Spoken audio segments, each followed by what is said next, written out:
Palakpakan niyo si Arlan.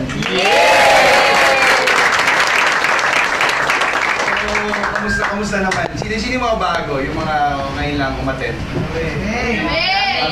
Madami nagalikod. May idea nung pumasok dito? Wala! Hindi, ano lang. Kumbaga, few things to share lang. Para, kumbaga, sa mga tao nakaupo dyan, walang pagkakaiba rin. Way back in college, napresentahan din ako ng ganito negosyo. Naupo rin ako sa harapan. Ganyan din. Di ba? Pero kumbaga yun niya, sabi lang ng speaker, ako si Doy ko nang tatansi ka ng laway, ito mo nang yayaman. Ano nangyari? Nakipag-unahan ako sa harapan, swerte ka nasa harapan ka. Tatag ka ba ng laway niya lang kanina? Hindi naman. Diba? Hindi, kanina sabay-sabay niya, sapon. Diba? But anyways, kumbaga, gano'n nangyari sa akin, nakipag-unahan din ako sa harapan. Pero middle of the presentation, naiinip na rin ako, namumuyakoy na rin pa ako. At tinanong ako ng speaker, ano ka mananahe? Sabi ko, hindi po, naiinip lang po ako talaga. Diba? So after the presentation, natapos na, nagpapalakpakan lahat, pati ako nakipalakpak. Doon sabi ko, sa wakas makakauwi na ako. Diba? Paglabas ko pa, naharap pa ulit ako, may tao nagsalita. Dito daw yayaman ako, dahil siya daw kumikita 100,000 isang buwan. Unano, sabi ko, ayos. Mas malaki pa pala ang kinikita mo kaysa sa height mo. Diba? Bakit? Hindi mo maiiwasan na may pride ka sa katawan pag pumasok ka dito. Yes! Okay. So, kumbaga sa nangyari, way back in college, hindi po ako nag-join. Second time around, napresentahan ulit ako. Paglabas ng DCSU, nananakbo na ako. Sabi ko, pare, scammer ka. Recruiter. Hindi ko maintindihan, di ba? Pero one thing that I realized nung ginawa ko na to, is hindi ka pala ini-invite na kaibigan mo dito para pagkakitaan. Dahil hindi niya kayayaman yung 500 pesos. Yes! Ang kayayaman niya is patikman mo kung magkano tinitikman niyang income. 100. Yes!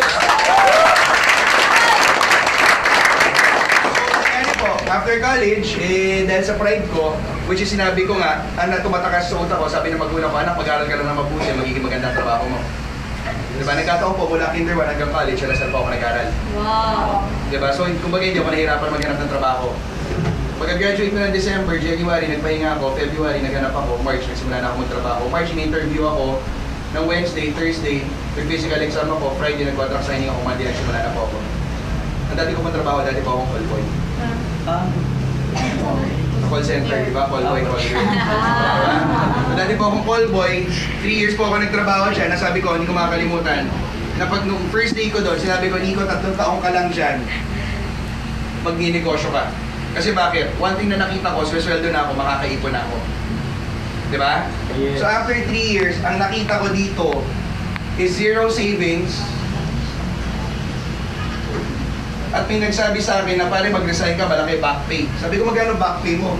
Sabi niya, pare 40,000 pesos. Sabi ko, ba malaki? Okay yan. So nag-resign po ako ng December, nakuha ko po yung back pay ko ng February. Ang masakit po dyan, nabawasan po na isang 0. 3 taon ka nagtrabaho sa isang kumpanya, ang sinilat ang back pay mo, 4,000 pesos. Diba? So one thing na nakita ko rin kasi dyan, sabi nga nila, hindi pala porket magandang eskwelahan at pinanggalingan mo, magiging maganda trabaho mo. Diba hindi porket Lasal at UP ka, pagpasok mo sa isang kumpanya, pagpasa mo na resume, ina-apply ako presidente. Hindi pwedeng ganun. Hindi porket summa cum laude ka, magna cum laude ka, matalino ka, pagkaya mo sa Jollibee, libre.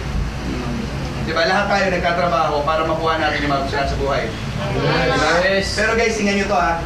Paano, alam mo, kahit anong gawin mo, pagpasok mo sa trabaho, 10,000 magiging katapat mo. Kahit anong talino mo, 10,000 magiging katapat mo. Kahit anong ganda na pinag-aralan mo, 10,000 pa rin magiging katapat mo. Tama. Diba? Ang malupit dyan, ang tawag ko dyan, kita. Bakit? Kita mo lang yan, dumadaan sa palad mo. Tingnan mo ha, hindi mo pa nakahawakan na 10,000, binawasan ka na agad, 10% tax. Magkano natira? 9,000 pesos. Kakain, hindi? Kakain. Magkakasya 100 piso sa araw, hindi? Magkasya. Magkakasya, hindi ba? Bakit? 25 pesos sa umaga, 50 sa tanghali, 25 sa gabi, kunyari diet.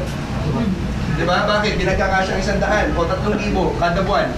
Magkano natira? 6. O 6,000 pesos. 6,000 pesos, mamasahe papunta sa opisina, hindi? Masahe. Masahe, di ba? Dahil bakit? Wala ka naman nakita na nagtrabaho ng 8 to 5 p.m., 7:59, pag tumbling, opisina na siya. Tama. Di ba? Paglabas ng 5 o'clock, 5:01, isang tumbling, home na me.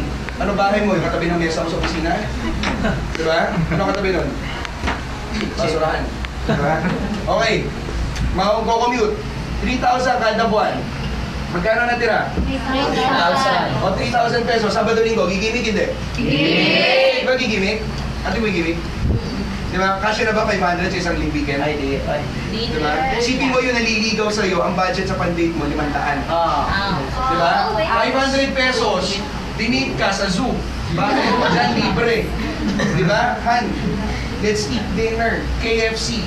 Wow, social. Oh, kikiam fishball, chicken ball. Di ba? Bakit? Pagdating sa zoo, panituro ng ahas. Punch about the snakes. Di ba? Kung baga mangyari, kulang-kulang ang 500. Di ba? Sa mga magulang, sa mga may anak, Sabado-Linggo, ipapasyal si baby. Tama, mali? Yes. Di ba? O, pagdating sa mall, ano sabihin ng anak? Ma'am, Dad, bilhin niyo ako toy. Ano sabihin mo, anak? Naku, dirty. Di ba? Brand new, dirty. Ma'am, Dad, kahit tayo Jollibee. Anak, pinapakain ka namin sa bahay, ayaw mo. Gusto mo Jollibee, choosy ka pa. Di ba? So, ibig sabihin, gagastos. Magkano natira? 1,000. O, 1,000 pesos. 1,000 pesos kada buwan. Di ba dyan mo rin kinukuha ang pambayad sa tubig? Yes. Kuryente, di ba dyan din? Yes. O load sa cellphone, saan mo kinukuha? Dyan din, di ba anong uso ngayon? Si Kuya may kaibigan mo, pare, papasa load. Dos. Di ba? Pagdating yung dos, next yung kaibigan, pare, ikaw ba nagpadala? Sabi niya, pare, oo, wag ka na reply. Nag-reply ulit, thanks. O check off na naman siya. Di ba? O ano pa binibili dyan? Necessities. Tama, mali? Tama. Pamalo, damit, lahat ng necessities, toothpaste, lahat dyan kinukuha. Di ba? Sa mga kababaihan, don't get me wrong. Buwan-buwan, binibisita. Tama, mali? Tama. Di ba? Nung bata ka nga, pag meron, takot na takot ka. Di ba? Pero nung nagdalaga ka, pag meron, yes, I'm safe. Di ba? Di ba dyan mo rin kinukuha dahil di mo na pwede tapal kung ano-anong bagay dyan. Di ba? So, ibig sabihin, one thing that I realized, after 3 years, nagtatrabaho ka pala para sa wala. Di ba?